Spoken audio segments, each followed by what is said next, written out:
Welcome to Beyond the Press Release, a production of Agoracom, in which we take the time to speak with small cap executives after they put out important news. With us today, happy to have him back, Rob Anson, CEO, Fobi AI, trades in Canada under FOBI, and for our friends of the S, FOBIF. Also with us, glad to have him back too, Richard Lee, Senior Vice President of Corporate Strategy and Corporate Development, because he's responsible for what's happened today. For those new to the story, because we keep bringing on new people when they see these headlines, the technical description of the company of Fobi is they're a global leader in providing real-time data analytics through artificial intelligence to drive customer activation and engagement in the brick and mortar space and the e-commerce world. Now, more than just lip service, because a lot of people can describe themselves in all sorts of technical jargon. The company's made several big announcements, including a strategic alliance with Nielsen IQ to transform the retail sector. That was right out of the press release. One of the most significant partnerships in history with NTT Data, the world's fourth largest telecom company. An official technology partner to a multi-billion-dollar resort and arena project in Las Vegas. Pilot agreements with major retailers around the world, and recently integration with the likes of Lightspeed and Shopify and so much more. But today, the press release we're talking about, Fobi announces an acquisition of PassWallet, a leading Android wallet pass issuer with more than 6 million downloads, and deal to provide near-term and long-term revenue growth. Guys, welcome back. Hey, George. Thanks for having us. Hey, George. Good to see you again. Hey, glad to have both of you guys on. Rob, first question to you, big picture, because look, a lot of us are still just getting to know the wallet pass industry, right? And a lot of that's due to you guys at Fobi. I would say before this, not a lot of us understood a lot about it. How big of an acquisition is this within the wallet pass space? And even if you can talk about within the Android Google space of things. Sure. I mean, obviously there's two players. There's Apple and their iOS wallet, and there's Android and their Google Pay application that enables this to happen. When you look at a global opportunity, there's 150 countries that Google Pay doesn't service today. They service 40 countries. So we saw this as a huge opportunity. I mean, PassWallet is number one in the Google Play Store, is the alternative to Google Pay.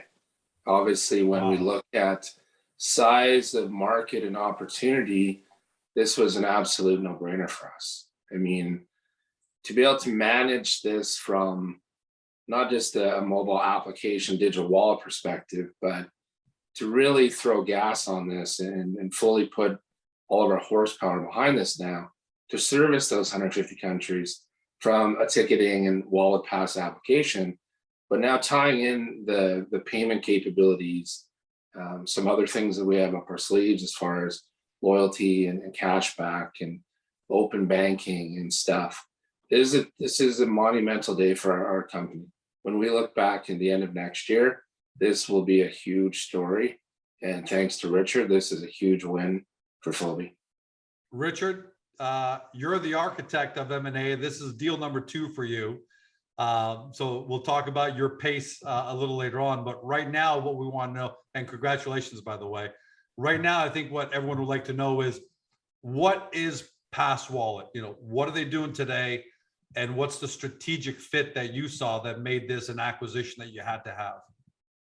Yeah, I mean, first of all, thanks, George, for those comments. I mean, PassWallet is essentially it's a digital wallet, and we're seeing more and more interest and usage around mobile wallets because the shift that we're seeing around digital, and quite frankly, I think a lot of people are finding the convenience of having a digital wallet versus carrying your own wallet with a number of plastic cards and whatnot. So there's a greater adoption to digital wallet, which is what PassWallet effectively is. It's an app that you can find on the Google Play Store where you download, and it has the ability to store a whole bunch of passes, whether it's coupons, whether it's very different sort of promotional programs, membership, ticketing. It has that ability to store these passes, which actually complements our Pass Creator business, which we acquired several months ago. And so it's a nice sort of fit with Pass Creator, where not only are we using or working with brands to help develop various passes, we now have the ability to distribute these passes via PassWallet. And as Rob mentioned, the excitement is the ability to scale this app where Google Pay isn't available today. It was pretty astounding that today Google Pay is only available in 40 countries, which means there's 150 plus other markets that we can expand into. All right, so let's talk about the business side, Rob, because again, if we're just getting to know the wallet pass industry in general, we're also getting to know the economics. So in the press release, you mentioned acquisition provides Fobi with significant average revenue per user, ARPU.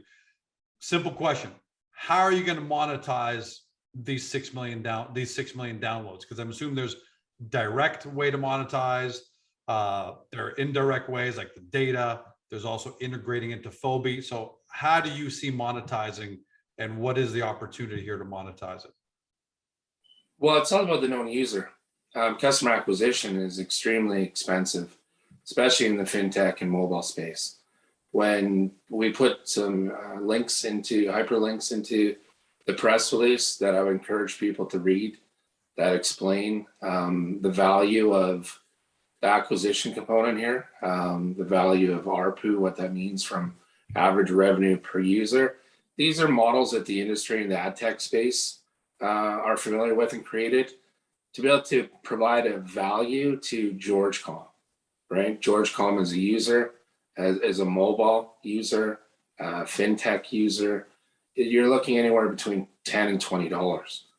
So when we start to look at the value of this opportunity, it was underserved, it was under leveraged, underutilized, because it was just a bolt on to their existing business. Okay, So I want to ask you that, because how did you, it sounds like it's something, a real powerful asset that's really underutilized. How were you able to get your hands on it, on such a valuable asset? Well, that's just it. It was a part of their business that, they weren't able to put the right focus and funding towards, quite honestly. It was underutilized. And for us, I understand the value of a user. Customer acquisition is everything. As we start to build a global base of users, the value of this becomes very significant from a multiple standpoint. So when we start to look at George, and just to reiterate some of Richard's points, it's all about verified credentials. Everything we're seeing now, in case people haven't noticed, when we first met with the government, federal government Canada, back in January 2020, their biggest interest in Fobi wasn't contact tracing, wasn't COVID management. It was around digital identity and digital wallet. So there's agendas that are driven by various countries today.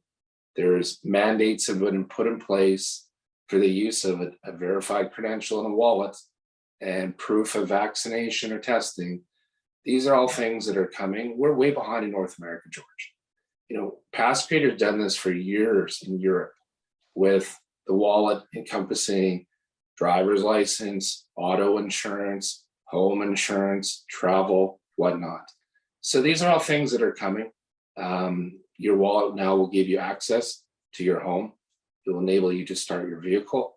I said this 18 months ago, that we are going 100% mobile first, and voila, here we are 18 months later.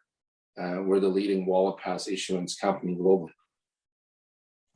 How certain, not how certain, but that $10 ARPU, average revenue per user, how challenging will it be to get there? Is that going to be pretty easy for you guys based on the fact that— Sorry to interrupt you, but it's there. I'm not, I don't create the value of these things.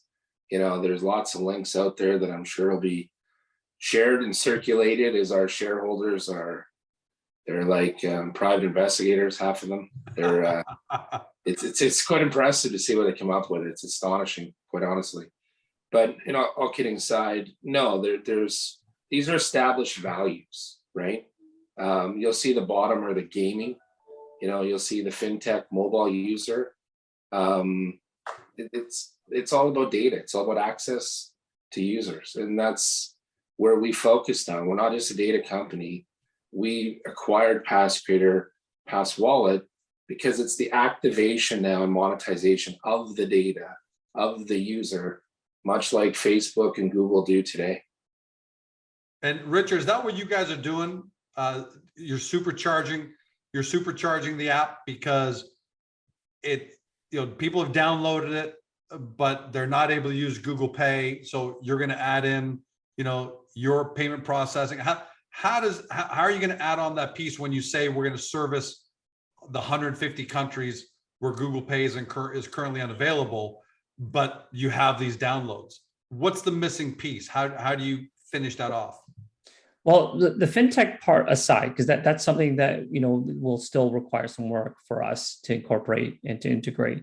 But today, that app is available to be downloaded, to be used, and it's going to be used as an activation channel, right? So, we've got passes, today that can be downloaded into the app. But where it's been underserved is really using that as an engagement tool for brands that want to effectively communicate through the app. And we can use that platform for targeting, for activation and attribution. And so with the 6 million downloads and the daily active users that we now have access and direct communication with these users. And as we continue to scale that number is only going to get bigger. And so the opportunity is really for the brands now to use this as an activation channel, and we can help with greater reach, greater, more effective targeting, and getting into markets where they can't do today because, as we mentioned, Google Pay isn't available. Rob, I would add one thing to that, George. Yeah, go. The value of the Wallet Pass, to me, is it's about personalization, right? Everyone, you're going to hear about this for the next 3 years. Every meeting we're in now, what's the number one pain point of the organization? What's the number one objective? Personalization, right? This is where we look at the wallet is the acquisition and the leverage point now, because everything that the wallet is tied to is you. It's verified a credential. It's biometric driven. It's NFC enabled. And now we're able to leverage all of these assets in identification and proof of insurance or vaccination or whatever all these things are. It's all about the known user now, right? You hold in your wallet what is near and dear to you. This is no more static, George comment. General data. No, it's not. It's giving people the power to take back their own personal private information, and they share it when and how they want to share it. Is the key component. It's about speed, access, security, and convenience. There's a natural inference then from what you're saying, which is if PassWallet is number one in the Google Play Store, but they're missing this piece.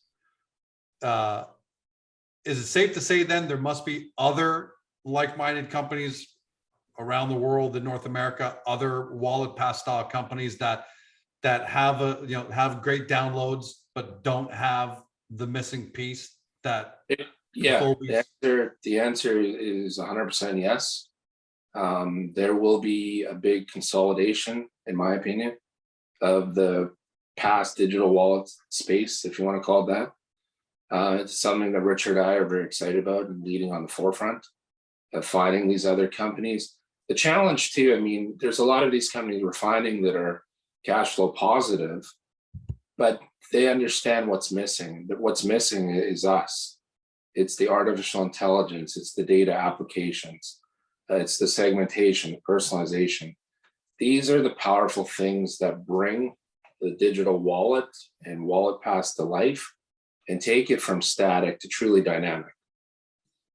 You said in your quote, management believes I'm paraphrasing, there are over 6 million downloads, but leveraging all our tools, management believes this number will grow significantly in 2022. I'm not asking you for a number, but is that also a big part of the growth, that you're not only going to go after the 150 countries where Google Pay is currently unavailable, Yeah. but you think there's more to come in terms of just the number of downloads and Well, why? just number of downloads, and yes. why? Tell us why, that'll happen. Yeah, because it's application, George. I mean, look here, even alone in Canada, Trudeau yesterday came out and said that if you're over the age of 12, there's no more there's no more COVID-19 testing paperwork. You have to be double vaccinated. If you're a federal, you're a provincial employee. You want to go on a train, you want to go on a plane, any transportation now. What do you need? You need a ticket, one, and you need a verified credential and proof of vaccination. So the health passport, as we talked about with CheckFax, is just another a la carte offering that ties to what? The wallet, right? Our ability to provide interoperability, this can't be understated. This will become a very big story for us as all of these federal mandates now come into place, because all the provincial passes that are put out today, there is no interoperability, right? The verification process, we live in Vancouver, of course, it's an international gateway, right? The hardship that have been put on these business operators and owners with having to try to verify tourists that are in town has been an absolute nightmare. Yeah, I gotta admit, I'm walking in. There's a lot of moving parts here, George, and it all comes down to one commonality, and that's the wallet in the phone. I don't take my traditional wallet anymore, right? Everything I have, from my payments to my ID verification, anything. And if I lose my phone, I don't have to go call social insurance. I don't have to call the driver's bureau and get all these things replaced. Credit cards, they magically uploads in my iCloud. Go figure. So. And anecdotally, I got to tell you, and this is me, by the way, speaking, not you guys anecdotally, but I'm over 50. I'm still old fashioned. I don't have quite the big fat George Costanza leather wallet, but I have the little fancy wallet with all my cards inside and all that. But I've been noticing lately, the more I got to show papers, the more I got to show a PDF and I got to show my license. I'm almost at the point where I'm saying, you know what, I'm just gonna get onto my digital wallet. Richard, do you see a massive paradigm shift about to happen? And is that a big part of the growth for PassWallet, where people are just going to get to the point they're saying, I got to show too many things just to walk into a gas station now. I'm tired of pulling stuff out of different places. I'm just going to download my, I'm just going to have a digital wallet from here on in. Is that part of the growth that you see coming? And is that why these acquisitions are going to be so valuable going forward, in your opinion? Absolutely. And I would even add, it's, yes, convenience plays a big part, but it's also about optimization, right? It's about leveraging it to help with a better shopping experience. It's about, taking advantage of deals, redemptions of coupons that you forget about because, it's in your glove compartment or it's at home. Everything's going to be in the wallet. And so it's all about optimization. It's about leveraging technology to help better yourself in many ways. And the other thing I would also add too is I think what we're excited about this is getting the brands more acquainted with the mobile wallet. It's an underserved asset at the moment. And I think once the brands start to realize the effectiveness of that, you're going to have more people engage in downloading as well, because you've got more offers, more promotions, more opportunities to use the wallet. So that's why we think that the number of downloads and the active users will scale significantly over the next several years. But Richard, wouldn't it be safe to say, and maybe I'm just making an assumption, but I would think brands are at the point where they're saying, we want to go all digital at this point. I mean, they're not going to abandon the traditional couponing and special offers and gift cards just yet. But I've got it, Rob. Are they at the point now where they're saying, bring me bigger audience sizes? I guess what you're doing here is you added 6 million more downloads to your. Are they asking for that? And is that going to be the catalyst that gets them? Because I don't see it being 3-4 years. I'm assuming it's going to be 2022, where big brands saying, we got to go digital wallets. Now, I was just a shop talk in NCAA in Las Vegas. Right. That's the number one thing that got us all to meetings was the wallet, right? We are an activation channel for the CPGs, you know, so to eliminate the paper trail, as you put it, obviously is, you know, better for the environment, cheaper for the brands to go digital. But once again, at the end of it, George, what does it come back to? All comes back to full 360 view of the customer, all come back to the data. So the brands now have not just an activation channel, but they have means to measuring their spend. They have means to measure the campaign efficiency. They have means to monitor performance at a hyper local, regional, and national level. We bring agility to the marketing program. You know, we're blazing new trails here. I don't expect everyone to get this all at once, but there's a lot of people that got this very early. They got the joke very early, and now they're reaping, you know, the benefits and rewards here. And I think as people will start to see by the end of the year, you know, what Richard's brought to the company. Of course, I think it was our first introduction to Richard was on the other fence at Nielsen IQ when we announced our deal. And the quality of people that I have on my team now, George, enables us to go quicker, right? As I said, we're nearing running. And I was going to ask that because last year was a lot of fun. Yeah. This year was walk. Next year is supposed to be run. So are you almost out of the walking phase and starting to do a little quicker pace in anticipation of running in 2022? We're warming up. By the way, I'd be remiss if I didn't ask you. You're halted, and obviously this is a major acquisition. It's the biggest, you know, it's the biggest, you know, app in the Google Play Store for this specific space. But you were halted for quite a while, right? So, you know, what was the last 4 days like? You know, maybe Cheryl just want to ask, why did it take so long? Yeah, that's a great question. No, I probably had 2,000 emails and 1,500 phone calls, quite honestly. Thank you to Susan for helping get back to a lot of those people with auto-generated response. But no, it is. We're halted pending news. Everyone that understands the world of capital markets, that we're regulated and monitored by IROC and the exchange. When everything's submitted and all ducks are in a row, when everyone's happy and signed off, and 4:58 this morning, we got approval to resume trading, and here we are. You know, there's certain things that are out of my control. You know, I'm not a patient person in some cases. You know, there's a lot of excitement, and there's other, you know, items that we need to bring to the forefront. This disrupts my flow, of course, of the business, but no, this is given us the time the last few days to really focus on some other tasks that we're, you know, pending. And it's been a great opportunity for us to realize that, you know, we are a small little piece of the big fishbowl, as I say. Last word to you, Rob. We're in Q4 right now, firmly inside of Q4.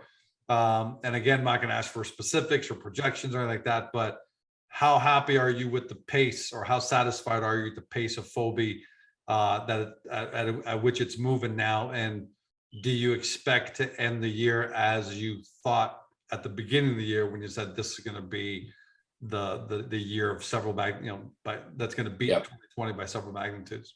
No, I'm very, very happy. I'm very excited. And like I said, the team's everything here. We have an amazing team, first and foremost. When I look at what we've accomplished this year, my focus the last 6 months, George, has been setting up for 2022, right? You'll see, as we mentioned, we did a raise to put us in a great position. Qples, PassWallet today, working on other transactions currently. We're setting the table for 2022. 2022 is our year, right? We're 2.5 years into this. We've now got realization of revenue that people will see quarter after quarter now. I think the shareholders are starting to understand to some degree what we do.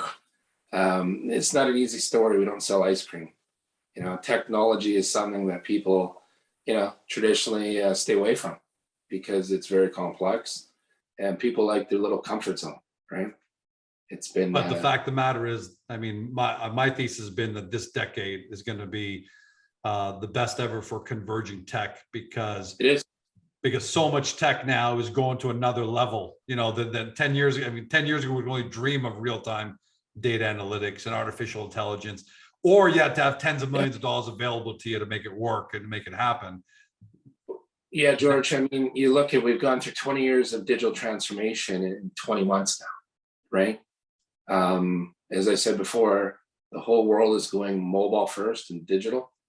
You know, as you see with, I think there's one stadium in the NFL this year that's taking cash. Right? Really? I didn't realize that. Yeah, so there's only one stadium, it's probably in Buffalo. There's only one stadium that's taking cash. With everybody else, it's got to be. That's it. Everything now is this, right? Contactless, touchless, cashless, all mobile.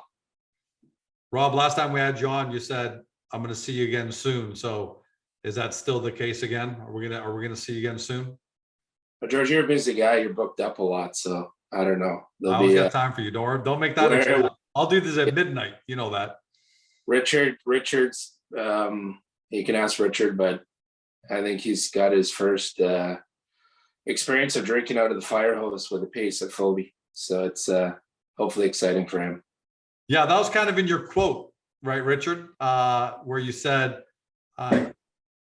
the acquisition opens yet another new vertical for the organization. And I'm extremely proud of the relentless efforts of the team. That kind of tells me you guys are moving at a really fast pace in there.